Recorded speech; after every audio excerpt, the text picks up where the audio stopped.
చెప్పండి సోమేశ్వరరావు గారు, గద్దే గారితో ఎప్పటి నుంచో మీరు కూడా ఆయనతో పాటు పార్టీలో తిరుగుతున్నారు, ఆయన చాలా దగ్గరగా చూస్తున్న వ్యక్తి కాబట్టి గత 2 రోజులుగా ఆయన మీద దుష్ప్రచారం అయితే నడుస్తుంది. ఏంటంటే గద్దే ఒక శ్రీలోలుడు, కామాంధుడు అని చెప్పేసి అయితే కొన్ని ఫోటోలు, కొన్ని వాట్సాప్ చాట్లన్నీ కూడా సోషల్ మీడియాలో పెట్టి ఆయన కొంత డీప్ ఫ్రేమ్ చేద్దామనే ప్రయత్నం అయితే వైసీపీ చేస్తున్నట్టుగా అయితే స్పష్టంగా కనిపిస్తుంది కదా.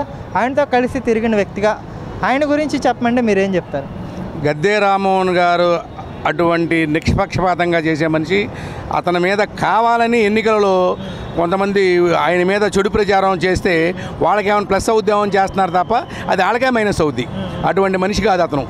ఎప్పుడు అందరితోనూ సన్నిహితంగా ఉంటారు, అందరితోనూ మంచిగా ఉంటారు. అది ఎన్ని కావాలని అది ఫోటోలు అంటున్నారు, మార్పింగ్ చేసి అన్నీ కూడా వస్తున్నాయి కదా. మాటలు ఎట్లా వస్తున్నాయో ఫోటోలు కూడా మార్పింగ్ చేస్తున్నారు. అంతే తప్ప గద్దే రామ్మోహన్ గారు అటువంటి వ్యక్తి కాదు, చాలా మంచి వ్యక్తి. తూర్పు ప్రజలు ప్రస్తుతానికి ఏం కోరుకుంటున్నారు? శాంతియుత వాతావరణంలో ఈ ప్రజలు ఉండాలి. ఈ నియోజకవర్గం గొడవలతోనూ కార్పొరేషన్లతోనూ ఉండకూడదు అని శాంతియుతంగా ఉండాలని కోరుకుంటున్నారు తప్ప రౌడీజాన్ని తీసుకొచ్చి కృష్ణలంకలోనూ మా నియోజకవర్గంలో పెట్టుకోవడానికి సిద్ధంగా లేరు ప్రజలు. గద్దే రామ్మోహన్ గారు అంటేనే శాంతియుతం. ఆయన ఎమ్మెల్యేగా 2 టర్మ్స్ చేశారు, ఎంపీగా ఒకసారి చేశారు, ఇండిపెండెంట్గా ఒకసారి గెలిచారు. గెలిచిన గన్మెన్ కూడా తీసుకోవాలా. కొత్త వాళ్ళకి అవకాశం ఇవ్వదలుచుకోలేదా? ఎందుకు మళ్ళీ రౌడీని తెచ్చి పెట్టుకోవడమే? ఎవడన్నా మాట్లాడితే వాడి మీద పడి కొట్టేస్తారు, నైట్ పూట, పగలపూట, రాత్రిపూట. ఆడ కుర్రాళ్ళ మధ్య యుద్ధం చేస్తారు. అటువంటి వాళ్ళకి ఎన్నుకోవాల్సినంత అవసరం ఉంది. ఆయన గద్దే రామ్మోహన్ గారు 10 సంవత్సరాల బట్టి ఇక్కడ మన కృష్ణలంకలో మన తూర్పు నియోజకవర్గం ఎమ్మెల్యేకి చేస్తారంటే ఎవరికీ ఎటువంటి వివాదం లేదు. వాళ్ళు వస్తున్నారంటే కార్లకు అడ్డం తప్పుకోవాలి, పారిపోవాలి, ఇటుపోవాలని చెప్పి అడావుడు చేసేవాడు ఎక్కువైపోయారు. అటువంటిప్పుడు గద్దే రామ్మోహన్ గారిని తప్ప ఈ నియోజకవర్గంలో అవినాష్ అన్న ఆయన్ని ఎంకరేజ్ చేయరు జనాలు. ఇక్కడ తూర్పు నియోజకవర్గం ప్రజలు చాలా తెలివైన వాళ్ళు. వాళ్ళు ఎన్ని ఫేక్ న్యూస్లు గద్దే రామ్మోహన్ గారి మీద పెట్టినా అవి ఏం పనిచేయవు, జనాలకి వర్కౌట్ అవ్వవు. ఆయన గన్మెన్లను కూడా నాకు వద్దు, నాకెందుకు, నాకు శత్రువులు ఎవరు ఉన్నారు, నా గన్మెన్లను కూడా గన్మెన్లను గవర్నమెంట్కి రిటర్న్ చేసిన వ్యక్తి గద్దే రామ్మోహన్ గారు. ఆయన మీద ఎన్ని లేనిపోయిన అపవాదులు వేసినా అవి జనాలు ఎవరు నమ్మరు. అవి కావాలని ఎన్నికల స్టంట్గా చూస్తారు తప్ప ఇవన్నీ ఉత్తమాటలు.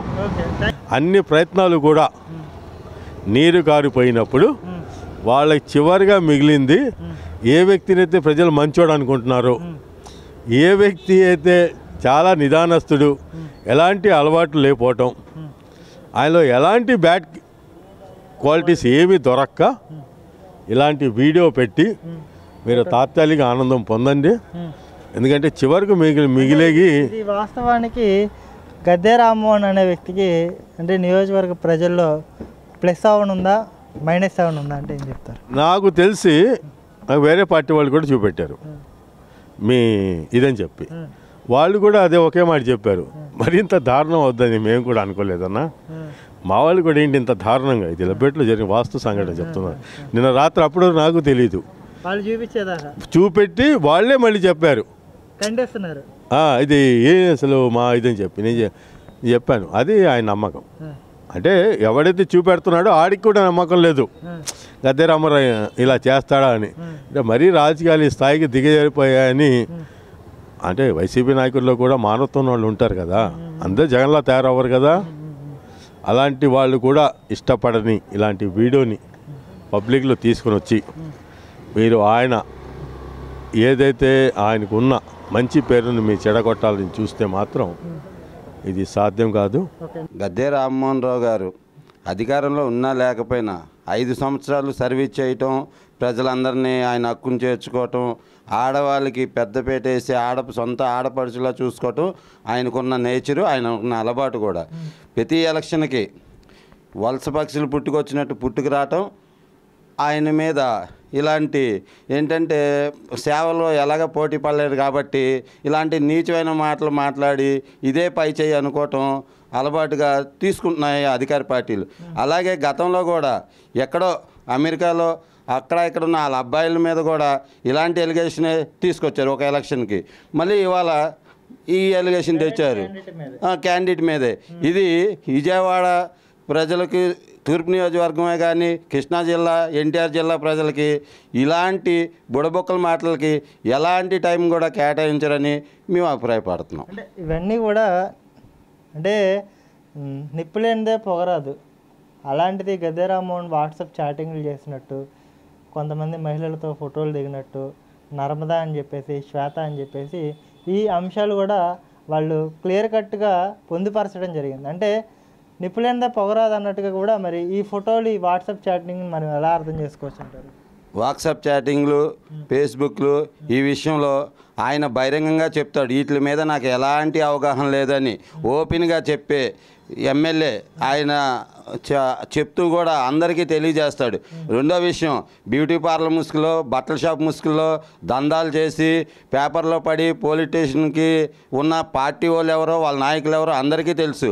కాకపోతే ఇప్పుడు ఏదో ఒకటి చేసి ఎలా ఒకలాగా ఆ పెద్ద ఆయన్ని ఇబ్బంది పెట్టాలని నీచమైన రాజకీయాలకి పాల్పడుతున్నారు తప్ప దీంట్లో ఎలాంటి నిజము లేదు. అది నిరూపించాలంటే వాళ్ళకి ఈ తరం చాలదు, ఇంకో జన్మెత్తిన వాళ్ళ వల్ల కాదు. ఇప్పుడు ఎవరైతే ఈ ఎలిగేషన్ చేస్తున్నారో వాళ్ళ తండ్రుల వల్లే కాలేదు, ఈ పిల్లలు ఏమీ చేయలేరు అనేది మా ఉద్దేశం. నాకు గద్దె రామ్మోహన్ గారు 99 నుంచి తెలుసు. 99 నుంచి ఆయనకి ఎంపీగా పోటీ చేసినప్పుడు కూడా మేము పనిచేసాం. ఆయన ఈ రోజుల్లో ఏదో ఒకటి మంచి మనిషి మీద బురజల్లనే ఉద్దేశంతో కానీ ఆయన దగ్గర 65 ఉన్నాయండి. ఈ వయసులో అప్పుడు 99లో చేయని పనులు ఈ వయసులో ఎలా చేస్తాడండి? ఇవన్నీ కూడా పచ్చబ్ది పార్టీ వాళ్ళు చేస్తున్నా ఆయన మీద ఏదో బురద. ఏమంటే ఆయన ఏ రోజైనా సెటిల్మెంట్లు చేశాడా, భూదడ్డాలు చేశాడా, లేకపోతే ఏమైనా చేశాడా, ఎవరినైనా కొట్టాడా, లేదా తిట్టి ఎవరైనా గొడవ పడితే గొడవ పడమాకండి అని చెప్పే స్వభావం ముందు ఆయనకి. ఆయన చిరంజీవి గారు ఎలా ఉంటారో అంత స్వభావం, ముది స్వభావం. ఆయన ఇవన్నీ కూడా ఎలక్షన్ వస్తున్నాయి, ఆయన మీద ఏదో ఒకటి బురద జల్లే ఉద్దేశంతో ఎవరో ఫోటోలు కల్పించి ఏదో మార్కింగ్ చేసి పెట్టారే కానీ ఆయన మాత్రం అట్లాంటి వ్యక్తి కాదు. ఆయన మాత్రం స్పందించే పేదవాడికి ఏ ఆపద వచ్చినా ఇవ్వండి, నాకు తెలిసే ఉందండి, వచ్చి తన సహాయం ఎవరితో కూడా జేబులో డబ్బులు పెట్టి సాయం చేసే వ్యక్తే కానీ గద్దె రామ్మోహన్ తన ఏదో పైనుంచి వస్తాయి ఇస్త్రీ బండో, లేకపోతే బళ్ళో, లేదా ఆరోగ్యం కాకపోతే డబ్బులో, లేకపోతే ఏమో ఫీజులకు కానీ పంచే వ్యక్తే కానీ గద్దె రామ్మోహన్ ఇట్లాంటివన్నీ కూడా దుష్ట ప్రచారం చేస్తున్నారు. గ్రౌండ్ రియాలిటీలో అసలు గద్దె రామ్మోహన్ అనే వ్యక్తి ఎలాంటోడు, ఆయనకి నిజంగా ఆ కోణం ఉందని మీరేమైనా భావిస్తున్నారా? గద్దె రామ్మోహన్ రావు గారి మీద ఆ కామెంట్ చేసిన వాళ్ళు ఎవరైనా వారి అవివేకానికి వదిలేస్తున్నాం. పేదలకు కుల మత భేదం లేకుండా నెంబర్ 1. నెంబర్ 2, ఏ వర్గం ఏ పార్టీ అనేది చూడకుండా ఎక్కడ చూసిన విజయవాడ నగరంలో గద్దె రామ్మోహన్ రావు గారి ఆర్థిక సౌజన్యంతో, ఆర్థిక సహాయంతో, ఆర్థిక మెడికల్ వైద్య నిమిత్తంతో గద్దె రామ్మోహన్ రావు గారు చేసిన సేవలు అధికారంలో ఉన్నా లేకపోయినా చేశాడు, అధికారం లేకపోయినా చేశాడు. ఇంకా అలాంటి వాళ్ళని ఆ విధంగా విమర్శిస్తే ఇక అది భగవంతుడికే వదిలేస్తున్నాం. అటువంటి వాటిల్లో ఎవరు మాట్లాడినా అది ఏమిటంటే మాతృదేవోభవ పితృదేవోభవ అని చెప్పారు, అటువంటికి ద్రోహం చేసిన వారే. పూర్తిగా గద్దె రామ్మోహన్ రావు అనే వ్యక్తి ఎంపీగా నిధులు ఇచ్చాడు, విజయవాడ నగరానికి ఎమ్మెల్యేగా కృషి చేశాడు, మరొకసారి ఎమ్మెల్యే కృషి చేశాడు. గన్నవరం నియోజకవర్గంలో ఏ జెండా లేకుండా ఇండిపెండెంట్గా గెలిచినా కూడా ఆయన ఆర్థికంగా కుల మత వర్గ విభేదం లేకుండా ఆయన యొక్క పాలన అందించాడు. అన్ని ప్రయత్నాలు కూడా ఎవరో చాతగాని సన్నాసులు మాట్లాడతారు రాచలీలని, అంటే వాళ్ళకి అది అలవాటు ఉంది. రాచలీలని ఎవరైతే అన్నారో వాళ్ళకి ముగ్గురు పిల్లలు ఉన్నారు, అందుకే ఎమ్మెల్యే గారు వాళ్ళు అలాంటి మనిషి అనుకొని వాళ్ళు మాట్లాడుతున్నారు. మీరు నోరు అదుపులో పెట్టుకొని మాట్లాడితే బాగుంటుంది. ఎమ్మెల్యే గారు అనే స్థాయి మీకు లేదు. మీరు రాణిగారి తోటలోకి వచ్చి ఎమ్మెల్యే గారి గురించి మీరు మాట్లాడండి. అతను పేదలకి పెన్నిది, ప్రజలను ఆదుకున్నటువంటి వ్యక్తి. అతను రౌడీజం, ఒక గోండాయిజం కాదు. అతను ఎవరు ఆకలంటే అన్నం పెట్టేటువంటి మనిషి. ఆకలంటే అన్నం పెట్టేటువంటి ఎన్టీ రామారావు ఆ తర్వాత ఎవరైనా ఉన్నారంటే తిరుపతి నియోజకవర్గంలో గద్దె రామ్మోహన్ రావు గారు ఆకలంటే అన్నం పెడతారు. ఇవాళ మీరు ఈ ప్రభుత్వం వచ్చిన తర్వాత జనాలు కడుపు కొడుతున్నారు. మీరు ఇక్కడ రౌడీయిజం, గోండాయిజం ఎక్కువ ఉంది, గంజాయి ఎక్కువ ఉంది. ఇప్పుడు మీరు లైట్లు ఆర్పిచ్చేసి దొంగతనంగా మీరు ఇవాళ ఓట్లు నమ్ముకుంటున్నారు. మీరు ఇవాళ జనాల దగ్గరికి వెళ్ళి స్లిప్పులు ఇవ్వకుండా, నేను రుజువు చూపిస్తా, స్లిప్పులు ఇవ్వకుండా స్లిప్పులు మీరు తీసుకొని మీరు డబ్బులు ఇస్తున్నారు. నైట్ దొంగతనాలకి నైట్ పూట వెళ్తారు దొంగలు, దొంగతనం చేయాలి నైట్గా వెళ్ళేది. అలాగా వైఎస్ఆర్ వాళ్ళు కూడా నైట్ పూట దొంగతనానికి వెళ్ళలేక వెళ్ళి స్లిప్పులు పంచి డబ్బులు ఇస్తున్నారు. మీరు అలాంటి వాళ్ళు, మీరు నీచమైన వాళ్ళు. మీరు ఇవాళ మా ఎమ్మెల్యే గురించి మాట్లాడడానికి మీకు అర్హత లేదు అంటే మీరు ఓడిపోతున్నారని భయంతో ఇవాళ మా ఎమ్మెల్యే గారు అన్నారు. అతను కష్టపడ్డటువంటి డబ్బు అతని దగ్గర ఉంది, ఎమ్మెల్యే గారి దగ్గర. నీలాగా రౌడీజం, గోండైజం, కబ్జాలు, జనాలు బెదిరించి ఫ్లాట్లు అమ్ముకొని, స్థలాలు అమ్ముకొని, రౌడీజం చేసి, గోండాయిజం చేసి అలాంటి వ్యక్తి కాదు. అలాంటి వ్యక్తులు అయితే మీరు ఎన్ని మాట్లాడుకున్నా మాకు అభ్యంతరం లేదు. మంచి దేవుడు అటువంటి మనిషి. కాబట్టి ఆ ఎమ్మెల్యే గారి గురించి కానీ ఇంకోసారి రాసలీల కానీ మాట్లాడతాం మటుకు నాలుక కోసి చేతిలో పెడతాను వైఎస్ఆర్ వాళ్ళకి. అంటే ఇంకో పక్క పైకి కనిపించే అంత మంచోడైతే కాదు, లోపల వేరే క్యారెక్టర్ ఉంది గద్దె రామ్మోహన్ అని చెప్పేసి ఇదే తూర్పు నియోజకవర్గ వైసీపీ ఇన్ఛార్జ్ దేవినేని అవినాష్ గారు ప్రధానంగా మాట్లాడుతున్నారు. అంటే షో రాజకీయాలు చేయడం, ఏదో ఇస్త్రీ పెట్లు బండ్లు ఇచ్చేసి పేదల్లో మంచోడు అని ఒక గుర్తింపు తెచ్చుకోవడం, ఇంతకు మించి ప్రజల్ని ఏమి చేయకుండా వాళ్ళని ఎప్పటికీ కూడా లేబర్గానే చూసే వ్యక్తి గద్దె రామ్మోహన్ అన్నట్టుగా కూడా అవినాష్ చెప్పుకొస్తున్న పరిస్థితి. ఎలా చూస్తారు? అవినాష్, నీ తండ్రి గారు తెలుగుదేశం పార్టీ మంచిది అన్న భావంతో నీ తండ్రి గారు టవలేసుకొని చనిపోయారు. ఇవాళ వైఎస్ఆర్ ప్రభుత్వం వచ్చేసరికి నీ కబ్జాలు ఎక్కడ బయటపడతాయని చెప్పి భయపడిపోయి వైఎస్ఆర్లో పంచడం నువ్వు చేరావు అవినాష్ రెడ్డి. ఇవాళ ఇసురుపెట్లు ఇస్తున్నారు, బండ్లు ఇస్తున్నారు, టిఫిన్ బండ్లు ఇస్తున్నారు అన్నావు. ఇవాళ ఎమ్మెల్యే గద్దె రామ్మోహన్ గారు చూసి నువ్వు ఇస్తున్నావు. ఇవాళ గతంలో నువ్వేమన్నా ఎవరికైనా బండ్లు ఇచ్చావా? ఎవరికైనా ఇసురుపెట్లు ఇచ్చావా? ఎవరైనా బడ్డీ కొట్లు ఇచ్చావా? ఇవాళ గద్దె రామ్మోహన్ గారు ఇస్తున్నారని చెప్పి నువ్వు చూసి ఇవాళ నువ్వు స్టార్ట్ చేస్తే మొదలుపెట్టావు. అంతమంది నువ్వు ఇవ్వాలిగా. మరి అంతమంది నువ్వేం చేస్తావు? నువ్వు ఎన్ని సంవత్సరాలు ఏంది నువ్వు పార్టీలో నుంచి ఇడిపోయి నువ్వు వైఎస్ఆర్ పార్టీలోకి వెళ్ళావు. మరి అప్పటి నుంచి నువ్వేం చేస్తావు అవినాష్ రెడ్డి? మరి నువ్వు ఇవ్వాలిగా అవినాష్. ఎందుకు నువ్వు మాట్లాడుతున్నావు?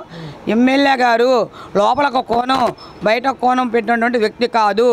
ఇవాళ మీరు 200కి 300కి వచ్చే జనాలని నేను చెప్తున్నాను పబ్లిక్గా, 200కి 300కి రేట్లు పెరిగిపోయి తినలేని పరిస్థితులు ఉన్నటువంటి మహిళలు ఈరోజు తీసుకెళ్ళిపోయి మీకు డబ్బులు ఇస్తున్నాము, మీకు మీటింగ్ పెడుతున్నాం రాండి అని చెప్పి అమ్మాయిలు ఉన్నటువంటి వాళ్ళు మీరు తీసుకెళ్ళిపోయి దొడ్లో తీసుకెళ్ళిపోయి మీరు టవల్ ఎంచుకున్నారు. నీచమైన రాజకీయం మీ వైఎస్ఆర్ వాళ్ళు చేస్తున్నారు. ఇవాళ మా ఎమ్మెల్యే గారు స్వచ్ఛందంగా మేము వస్తున్నామని వాళ్ళంతటా వాళ్ళు వస్తున్నారు. మేము ఎవరి ఇళ్ళకి మేము వెళ్ళి తీసుకెళ్ళి బతలాడుకోవట్లా, మీరు రానని మేము ఎవరిని ఆహ్వానించట్లేదు. వాళ్ళు స్వచ్ఛందంగా చంద్రబాబు నాయుడు పెట్టిన పథకాలు, ఎమ్మెల్యే గద్దె రామ్మోహన్ చేసినటువంటి సేవలు గుర్తుపెట్టుకొని ఇవాళ వాళ్ళంతటా వాళ్ళు వస్తున్నారు. కష్టపడి మేము పనిచేస్తామన్నారు. మీలా జనాలు తీసుకెళ్ళి బెదిరించి భయపెట్టి టవళ్ళు వేసి ఇవాళ మేము ఇంతమంది మా దాంట్లో జాయిన్ అని చెప్పేసి తప్పుడు ప్రచారం చేసి తప్పుడు రాజకీయం చేసి ఓడిపోతుందని చెప్పేసి రాణిగారి తోటలో రౌడీజం, గోండాయిజం అవినాష్కి బాగా తెలుసు. దొడ్డి అంటే అవినాష్, అవినాష్ అంటే దొడ్డి.